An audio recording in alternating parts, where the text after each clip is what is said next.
this is problem 99 of Neetcode 150, climbing stairs. So we're given an integer n, and it's going to represent the number of steps to reach the top of the staircase. We are allowed to take one or two steps at a time, and we have to return all the possible ways we can reach the top. So for example, here we have basically two stairs. So one option will be to jump up to the top right away, or to take one steps each time. Let's actually see an example where we have 5 stairs, so n is equal to 5. So um, there's a brute force approach that we could take. It's basically to start at the bottom, right right there, and at every single depth first search call, we will go see one step up and two step up, and basically we'll just check if the current step that we are at is equal to the end that we're given.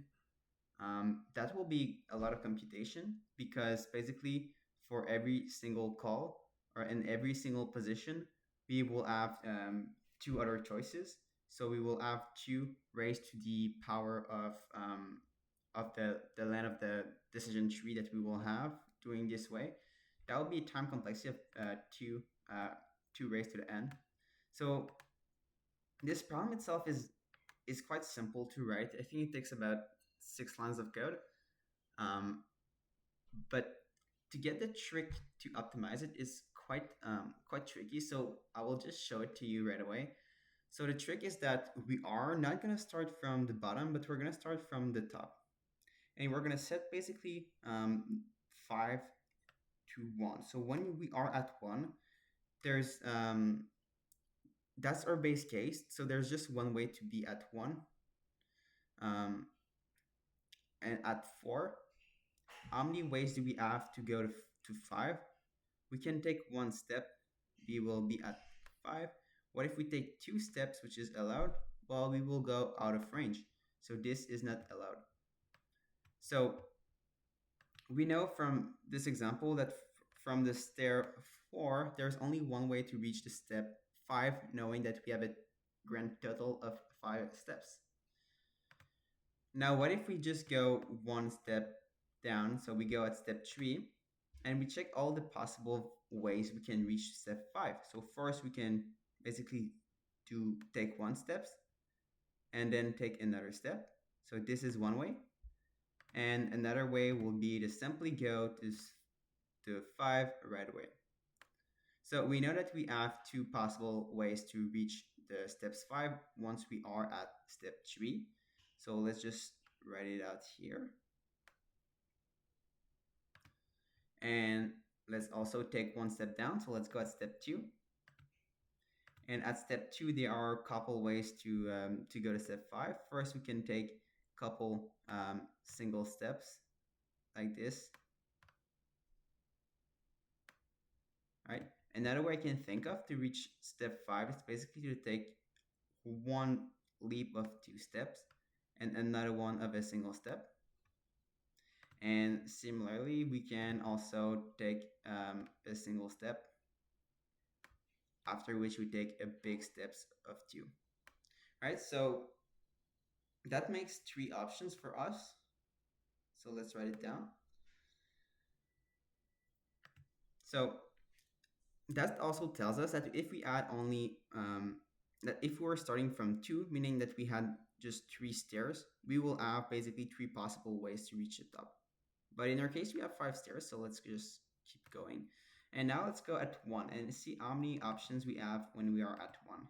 So when we are at 1, we can take basically single steps each time.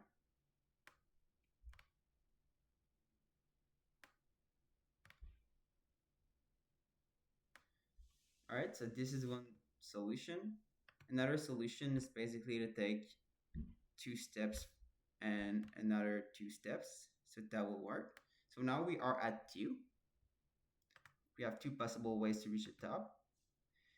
Right, another solution is, what if we take initially 1 step and then 2 steps and then 1 step. So this is another solution. We are now at 3. So we have three possible way to reach step 5 starting at step 1. So let's keep going. What if we this time do initially 2 steps and then pick 1 step and then 1 step? So this is another different way to reach the top. So now we are at 4, and lastly, let's pick another color. So another solution is to take a single step, another single step, and finally 2 steps. So this is a lot of color right there. But we can see that we have basically 5 ways to reach step 5 starting at step 1. So let me just erase all these colors. All right, so now we could go at step 0, but you will see that there will be quite a lot of way to actually solve this problem. And just from what we have, we can actually determine a certain pattern that appears inside our solutions. So just let's take a look at this, okay? When we add the two values here, the next values to the left is basically equals to its sum, right? Because 1 plus 1 is equal to 2. And if we move that frame, we can see that 2 plus 1 is equal to that number to the left, which is 3. And finally, 3 plus 2 is equal to 5. So this is what we have to the left. So I will let you guess how many steps how many different solutions we can have at step 0. Yeah, it's going to be 8. Okay, so this is the pattern. It's called the Fibonacci. Fibonacci technique. So this is exactly how we are going to solve this problem in a pretty efficient way. Because instead of starting from 0 and going to step 1 and step 2, and then from these steps calling another recursive calls on all the other possible solutions, which will be quite inefficient because we will have many times the same solution. Because let's just take a look at this, okay? I start here. Let me pick another color. So I start at 1. Well, hold on. When I start at step 0, I will have 2 calls. The first one will go at 1, and the second one will go at 2 directly. So now I have 2 calls. One that is starting from 1 and another one that is starting from 2. And my call at 1 will go at 2 and will also go at 3. Okay? In a case where at each call I am seeing the possibilities of adding 1 step and adding 2 steps, meaning that on the second call here of this one, we are starting again at 2.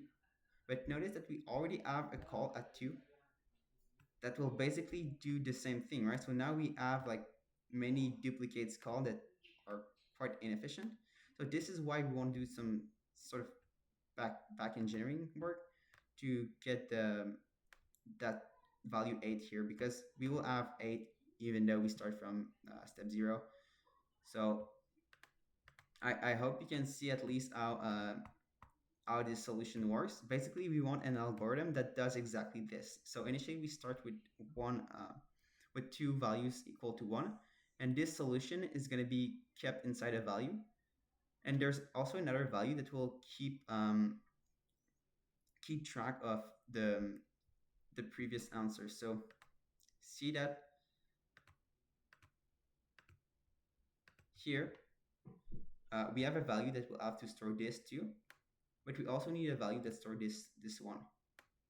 Now we have this 2 and this 1 that are going to be added, and another value will now be set equal to this 3, and this 2 is also going to be stored in another values. This is why they are seen on the calculation tree.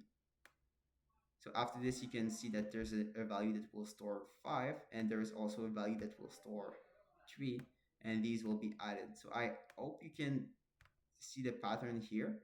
Notice that this is a problem where we have 5 steps, and we actually have 4 rounds of calculations here.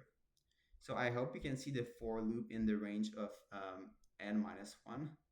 So let's go ahead and code this. It is quite simple. So first we want to have 1 and 2, and initially both are equal to 1 as we've seen in the first steps. And now we have our for loop. So for I in the range of n minus 1, which is going to be basically our 4 steps of calculations that I showed you earlier. And then what I want to do is that I want to basically add 1 and 2. So 1 is going to be equal to 1 plus 2, right? Because this is basically the first steps that we are doing. And then I want to make sure that 2 is storing at temporary values that will all 1. So let's say that temporary is 1. So that means that on the first steps, we have, well, 1 and 2 are both going to be equal to 1. So we're going to have 1 plus 1 is going to be equal to 2, meaning that now 1 is equal to 2 and 2 is equal to 1. So this is what happened in the first steps. So let me just save first here. Okay, so this is what happened in the first steps. Notice that in our problem earlier, we add 5, basically we have 5 steps in our stairs. So we are gonna have like 4 rounds of calculations. So in this first round of calculation, this is what happened. And now in the second round of calculation, we are gonna set temporary equal to this value of 2, and 1 is gonna be equal to 1 plus 2. All right, so after this, we're basically gonna have a 1 which is equal to 3, and 2 is going to be equal to the previous value of 1, which is equal to 2. All right, let's just pursue until we reach the fourth step, so you can see that it reaches the value 8 that we are targeting. So after this, we are going to add again 1 and 2. So 1 is going to be equal to 5. And 2 is going to store the initial value of 1 when we enter this round. So 2 is going to be equal to 3. So now you can see that on our fourth step, 1 is going to be equal to the addition of both here. And it's going to be equal to 8. So 1 is going to be equal to 8. And 2 is going to hold the previous value of 1. So 2 is going to be equal to 5. All right. So that is pretty wise trick. You just have to know it. After this, we want to return the value of 1, because this is what is going to hold the number of possible ways we can reach the top steps. So let's test this code. It works. So this is quite efficient. We didn't create any additional space, so we have a space complexity of big O of 1, and we are basically using a linear approach. So we're gonna have a time complexity of big O of n as well. So basically, I think that the core of the problem is just to understand this pattern of back engineering our way to the step 0, starting from the top step. But other than that, I hope you enjoyed this video, and I hope to see you in the next one.